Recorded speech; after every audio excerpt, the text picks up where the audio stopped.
Good morning, everybody. Welcome to your Rangers Review morning briefing. It is Monday, the 24th of November. I'm Derek Clark, and I'm joined by a great duo alongside me this morning. Joshua Barry, first of all. How goes it, Joshua? Goes fine. Great to have Chris back. The Rangers Review always feels as it's supposed to be. And yeah, a nice Sunday. When Robbie Muirhead had a chance from 6 yards out, I thought this might be slightly busier than it needs to be, Derek, a few minutes from time. But we'll speak about the result and the performance a little bit more, shan't we? Yeah, Rangers winning, of course, against Livingston at the weekend. They made hard work of it, of course, but that's 4 league wins in a row. Chris Jack also joins us. How goes it, Chris? Feeling refreshed after a week off. Regular viewers will know that this was the week off I was meant to have about 7-8 weeks ago before Rangers sacked the manager, and that then took that particular opportunity away from me. So catching up on some time back. So all good. For my sins, I even watched the game at the weekend as well, just to catch up. And then last night sat and watched the pre-match presser, the post-match presser, and read Josh's 5 things and his accounts analysis. So I'm fully back up to speed. So if that's not dedication on a Sunday evening, I don't know what is. Yes, absolutely. Right, good to have you back. Right, let's crack on. Before we do a bit of admin, a quick word for our podcast sponsors.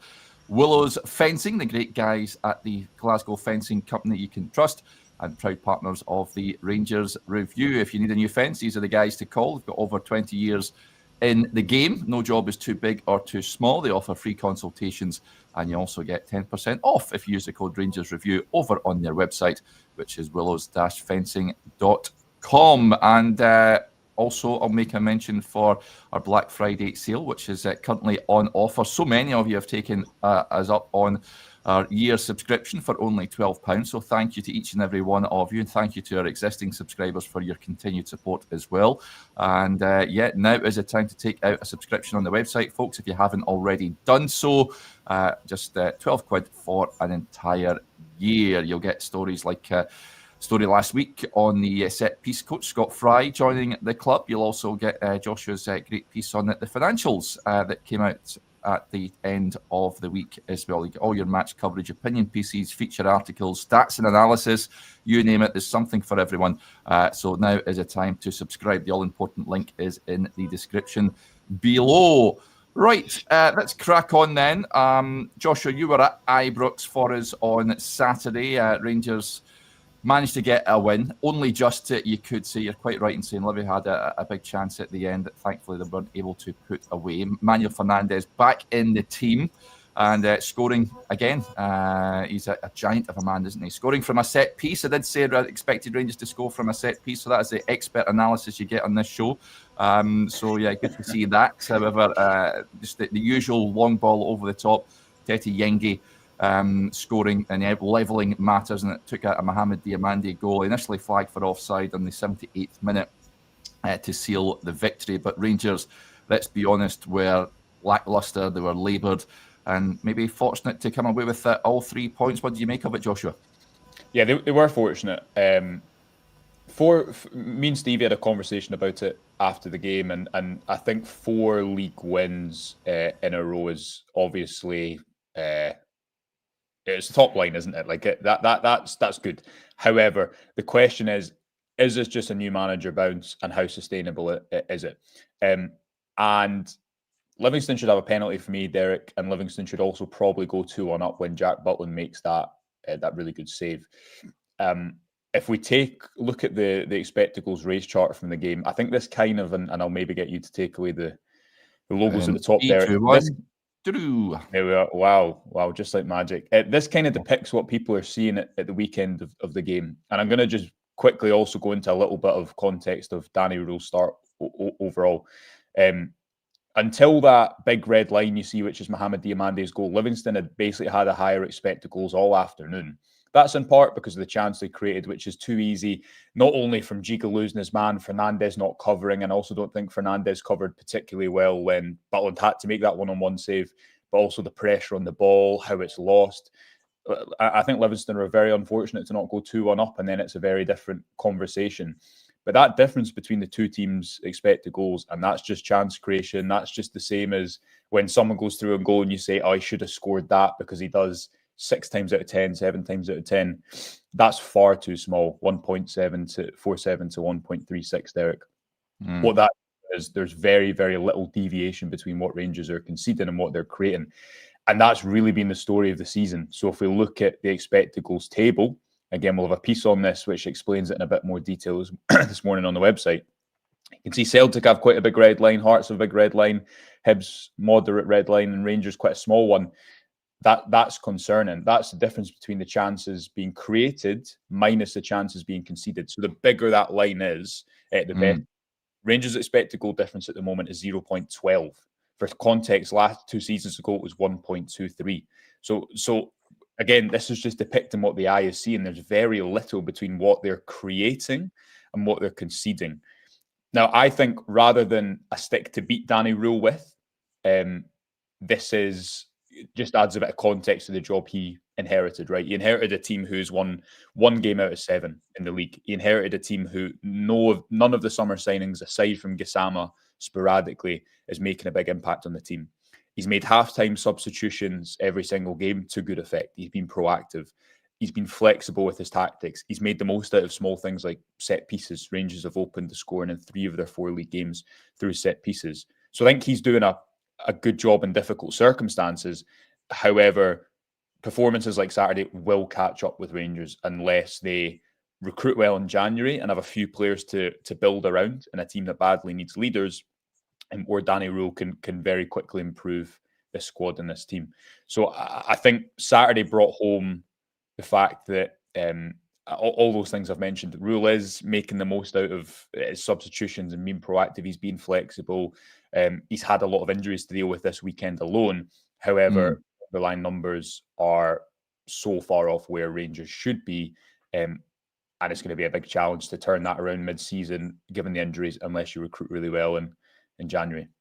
Yeah, that's what it's all about, Chris, isn't it? I mean, it's trying to get to January within sort of touching distance with the top 2. I mean, Hearts dropped points yesterday. Aberdeen have done pretty well recently, getting a 1-0 win over the Jambos. Celtic very fortunate to get a win in Paisley on Saturday evening, but it's just trying to keep within touching distance of those top 2 to get to January and then try and make some improvements to that squad. That's the ambition. I think Danny Rule said that himself on Friday. The dream is to win every game between that point and January. Very much easier said than done, unfortunately. Ultimately, this squad is just not good enough, is it? They've not been good enough all season. Danny Rule has inherited a really, really difficult situation. If he can somehow get to January with Rangers being in with a shout of winning the title, I think that would be a really, really impressive effort from him. Of course, you then get to January, and we'll speak about this more and more as the days and weeks go on. What do Rangers need to do? What is realistic for that window? What can they do in that window? And ultimately, when can they do it? There's no point in bringing in a goal scorer that's going to get you 15 between now and the end of the season, but you do it with 3 days to go in the window, and by that time you've lost further ground and you're potentially out of everything. So the transfer window chat will come nearer the time. Before then, I agree with what the manager said post-match at the weekend. It was one of these dirty wins. Sometimes you just have to find a way to win. But I think the numbers that Josh has gone through there, it sums up the fine margins that are in so many of these games for Rangers. And that's something we actually spoke about a lot last season as well. Games are 50-50 for Rangers. They don't go out and just beat teams that they should be beating and do it fairly comfortably. That's not to say you go and you take 3-4 goals off everyone every week, but we're looking for a wee bit more from a Rangers side. So I think Daniel Rule will have learned an awful lot over his first month or so in charge. I think he'll know where they can improve, and those areas are huge. So many areas that they can improve. But it's while that improvement is being found, while you're counting down to the window to perhaps make the biggest improvements, can they just find ways to win these matches? Saturday they did. It's certainly not one that will live long in the memory. Not one that will be on the front of the DVD if they have to bring one out at the end of the season to celebrate a title win anyway. But no, you take the 3 points, you move on. But I think the concerns from that 90 minutes, they are concerns that have been shared on more than one occasion over the. Chris has just muted himself there, but we get your point, Chris. We get your point. Moving on. It came up on my screen and said the host has muted my microphone. I believe you are the host. I've not touched anything.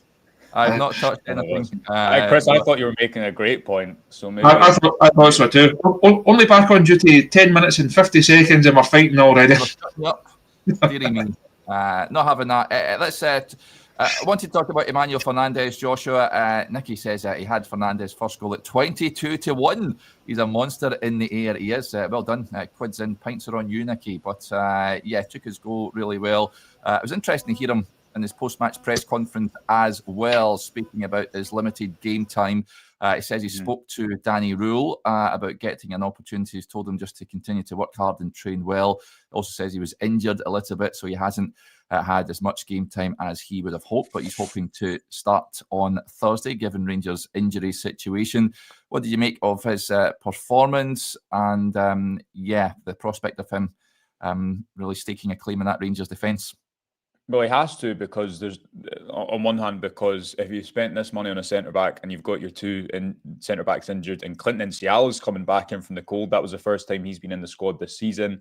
A player that, let's be honest, Rangers wanted to get out of the club this summer. Clinton Ciala wasn't keen on a move to Dynamo Kyiv. There was interest as well from Westerlo. He almost linked up again with Issam Shirai, who was obviously the assistant at Rangers for a small period of time. He didn't end up coming on because that was when Rangers scored their second goal through Mohamed Diamande. I kind of agree with what Paul says there. Yeah. There was a few moments for me, you see I don't think the opening goal is his fault, but I think an experienced centre-back recognises what's happened and is happening and gives a bit more cover.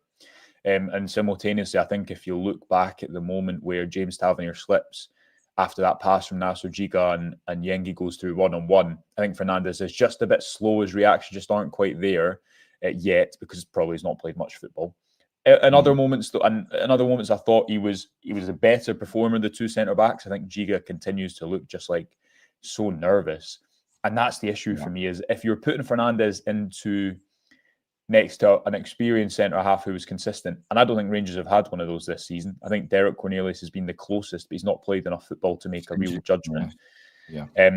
But the nerves seem to rub off one another. Even I thought Raskin's use of the ball was really bad at the weekend. Derek, he gave it up so much. And aside from James Tavernier to a degree, you're looking at that team and thinking who is the real player who's going to lead by responsibility and get control of a game that was going so end to end and was getting away from Rangers.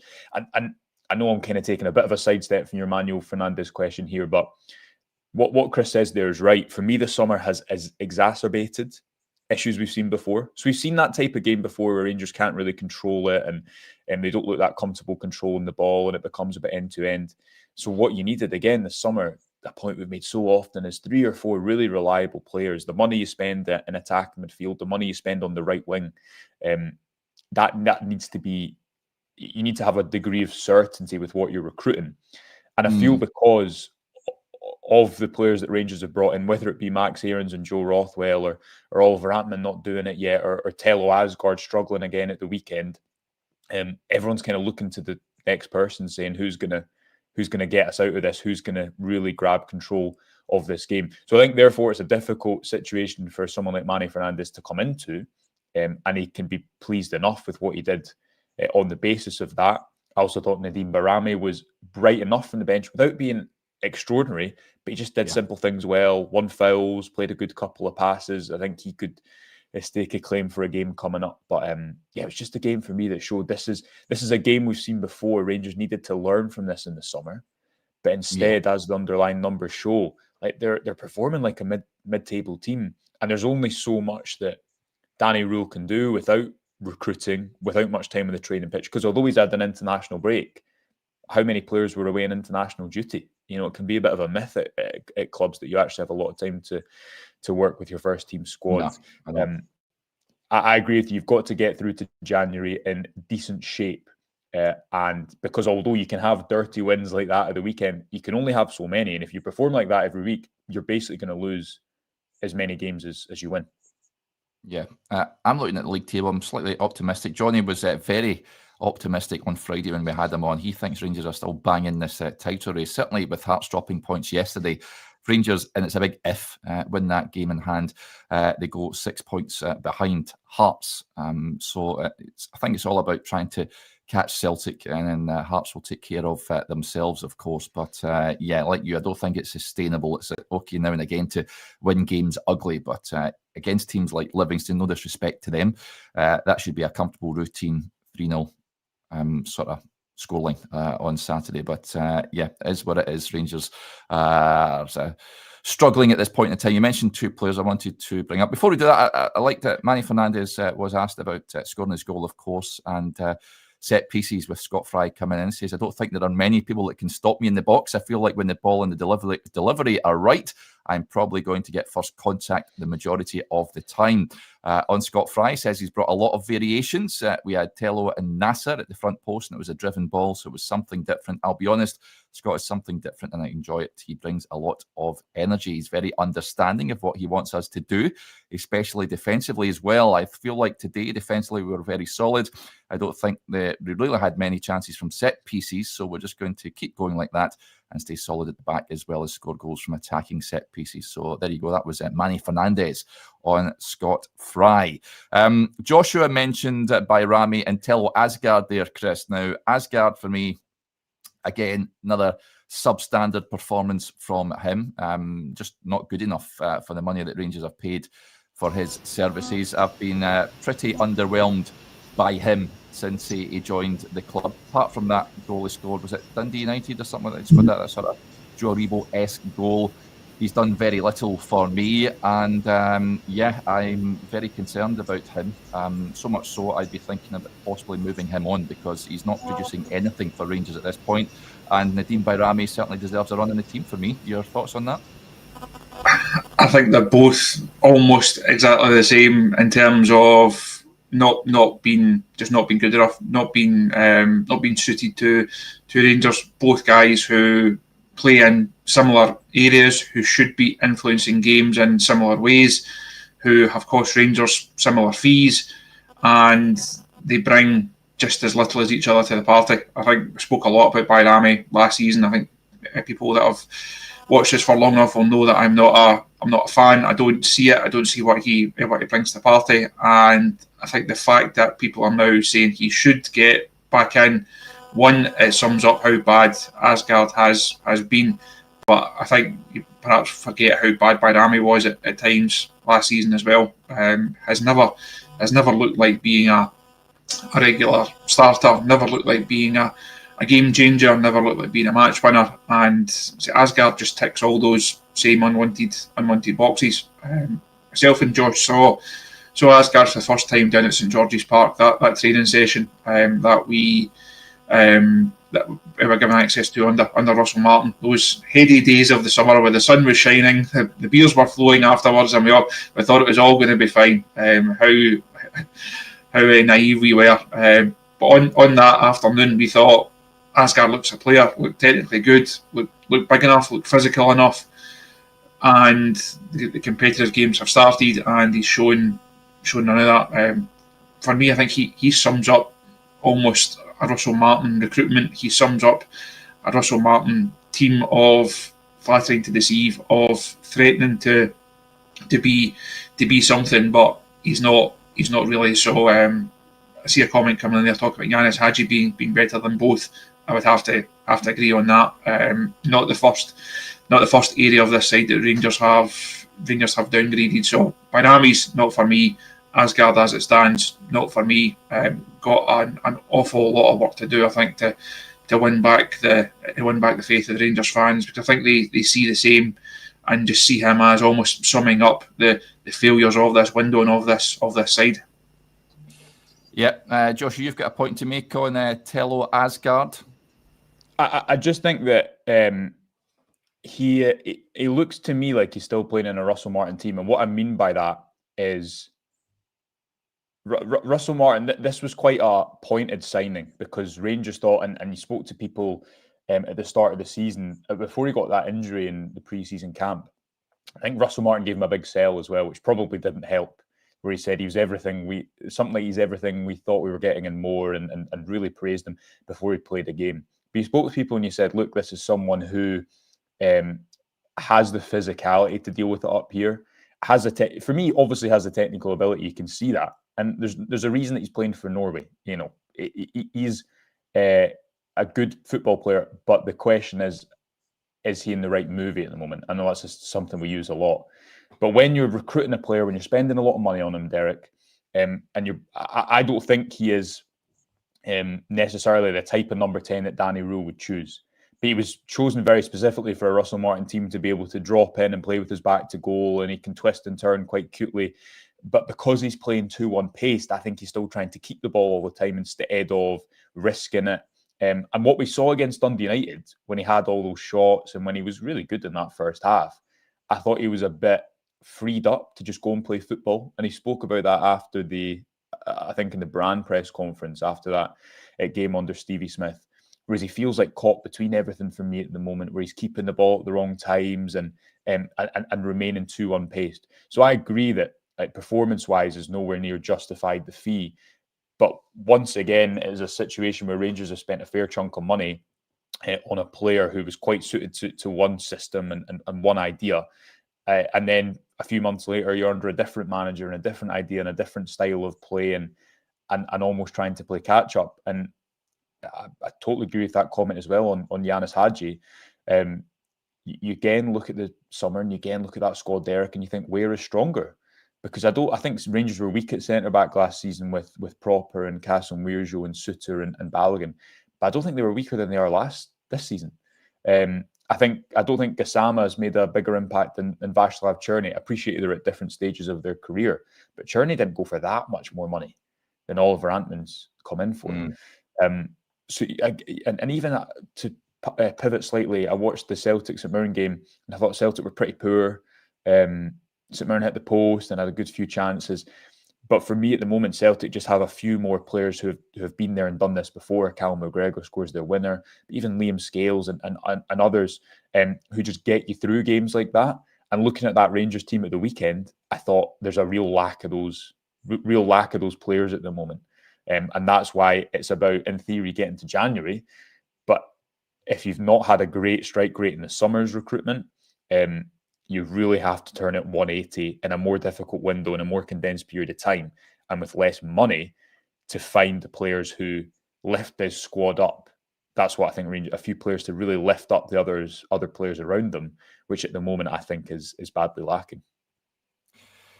Yeah, my thoughts on Aasgaard is I was slightly concerned when Rangers signed him. I mentioned many times before, I've seen him at times for Wigan, and he's looked decent when they were winning convincingly, but I was a bit concerned whether he had the work rate, the appetite, the desire to play for Rangers, and it looks like it's turning out that way. It looks like he's playing testimonial football, and Rangers don't need guys like that, luxury players.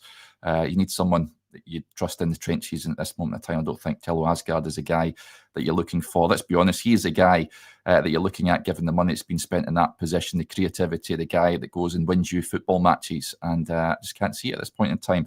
There's a point that came in I wanted to address. Colin says, Derek, why are you expecting the younger players to hit the ground running? Consider your own career development. Did it all go smoothly from the get-go?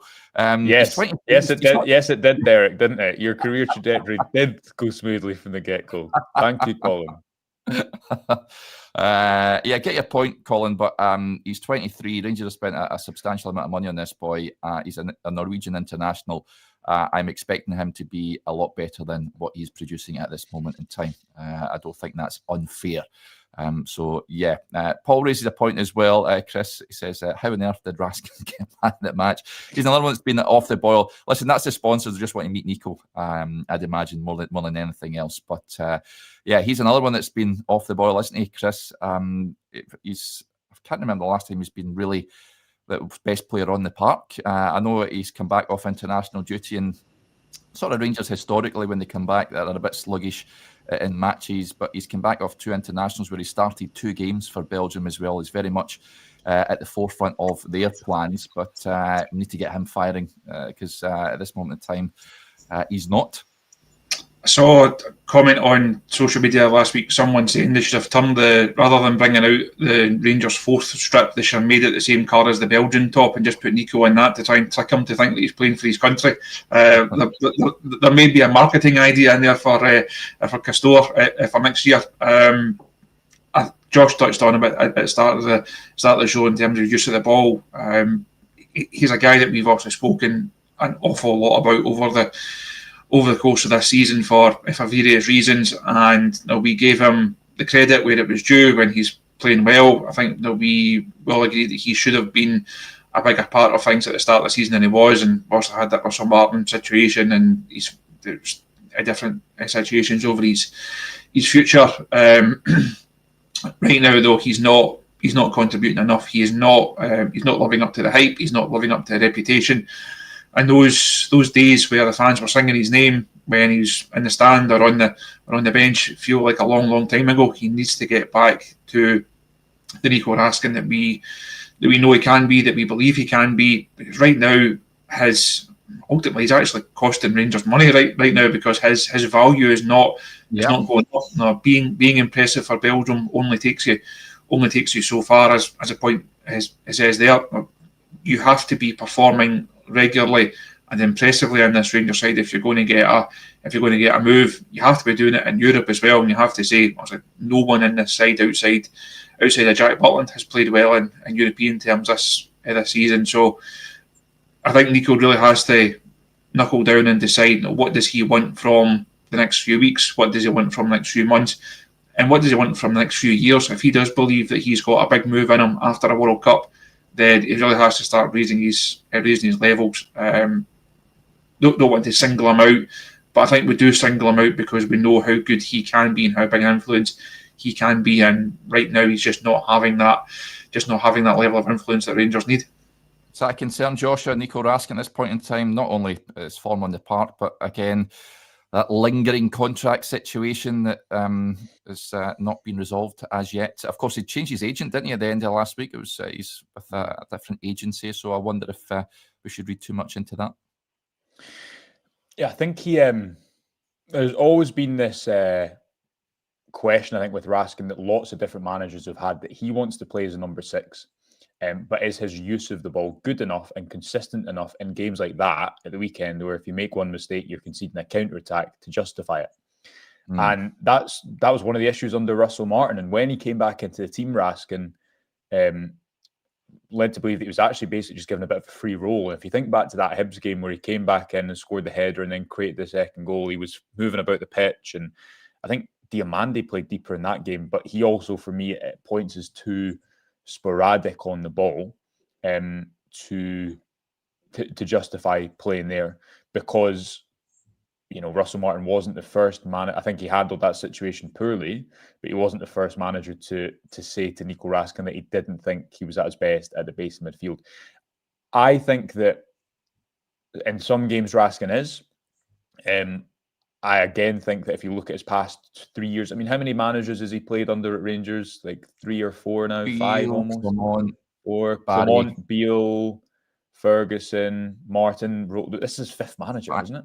Clement, Beale, Stevie Smith, Ferguson, 5 managers. So again, not to maybe sounds like a bit of an excuse, but that's in under 3 years. I think for any player developing, yes, he should be better than he has been at the weekend. But I just think when you're changing role all the time, changing idea, that also doesn't help. And you probably need, next to him and Diomande, have needed an experienced midfielder who can, again, to go back to a point I've made, grab games like that. And Joe Rothwell started, I think, 2 or 3 times since Club Brugge away from home. So that, for me, is another example of Rangers had a bit of an issue there last season in that Raskin and Diomande looked really good in Europe and really good in end-to-end games. I think Diomande's best games often come in Old Firm games. But then when you get a game at the weekend, their use of the ball is a bit scrappy. It's not consistent enough. So for me, you go, right, how can we take their level up? But again, that's another example for me, Derek, of recruitment exacerbating issues from before because Rothwell's basically not playing, and Connor Barron has his place in the squad, but I don't think he's going to be the starting number 6 that wins Rangers the league.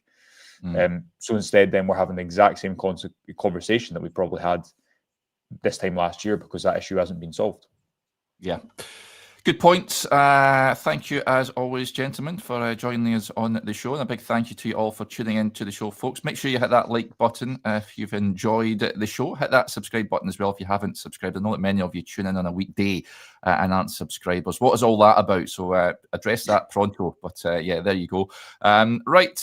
Thank you to you all. There may or may not be a show later. Who knows? I'll just leave that there. We might be on a little bit later on. But yeah, if we don't speak to you, then enjoy your Monday, whatever you are doing, and we'll chat again soon. Bye for now.